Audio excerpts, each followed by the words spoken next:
Hey, ഇന്നത്തെ യാത്ര വണ്ടർലയിലേക്കാണ്. ട്രെയിനിൽ നിന്നിറങ്ങി നല്ലൊരു സെൽഫി പാസ്സാക്കി ഞങ്ങൾ നേരെ പോയത് ബ്രേക്ക്ഫാസ്റ്റ് കഴിക്കാനായിരുന്നു. ബ്രേക്ക്ഫാസ്റ്റും കഴിച്ചു. അടുത്തതായി മെട്രോയിൽ കയറി ഞങ്ങൾ സ്പോട്ടിലെത്തി. ഈ വണ്ടർല ബ്ലോഗിൽ നമുക്കൊരു ട്രിപ്പിൽ റിലേറ്റബിൾ ആയിട്ടുള്ള കുറേ ക്യാരക്ടേഴ്സിനെ കാണാൻ പറ്റും. ഫസ്റ്റ് വൺ, ഫോട്ടോസും വീഡിയോസുമാണ് ഏറ്റവും മെയിൻ എന്ന് കരുതുന്ന ഈ ഞാനും, വണ്ടർലയുടെ മെയിൻ അഡ്വഞ്ചേഴ്സ് ആണെന്ന് കരുതുന്ന മറ്റൊരുത്തെയും, ഹണിമൂണിന് വന്നെന്ന് വിചാരിക്കുന്ന ഈ കപ്പിൾസും, കൊടുത്ത പൈസ മുതലാക്കി മാക്സിമം ട്രിപ്പിൽ എൻജോയ് ചെയ്ത ഇവളും, എന്തിനാണ് ട്രിപ്പിന് വന്നതെന്ന് പോലും അറിയാത്ത ഇവരും ആണ് ഈ കഥാപാത്രങ്ങൾ. എന്തൊക്കെ പറഞ്ഞാലും വണ്ടർല ട്രിപ്പ് ഒരുപാട് ഓർമ്മകൾ സമ്മാനിച്ചൊരു ട്രിപ്പായിരുന്നു.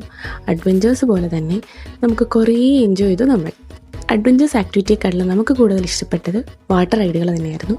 കൂടുതൽ സമയവും നമ്മൾ അവിടെ തന്നെയാണ് ചിലവഴിച്ചത്. പണ്ടാരോ സിനിമയിൽ പറഞ്ഞതുപോലെ ഒരു ട്രിപ്പ് കൊണ്ട് ഒരുപാട് പേരുടെ ജീവിതമൊന്നും മാറ്റിയില്ലെങ്കിലും ജീവിതത്തിലേക്കുള്ള നല്ല കുറേ ഓർമ്മകളിൽ വണ്ടർലയും ഒരു ഭാഗമായി.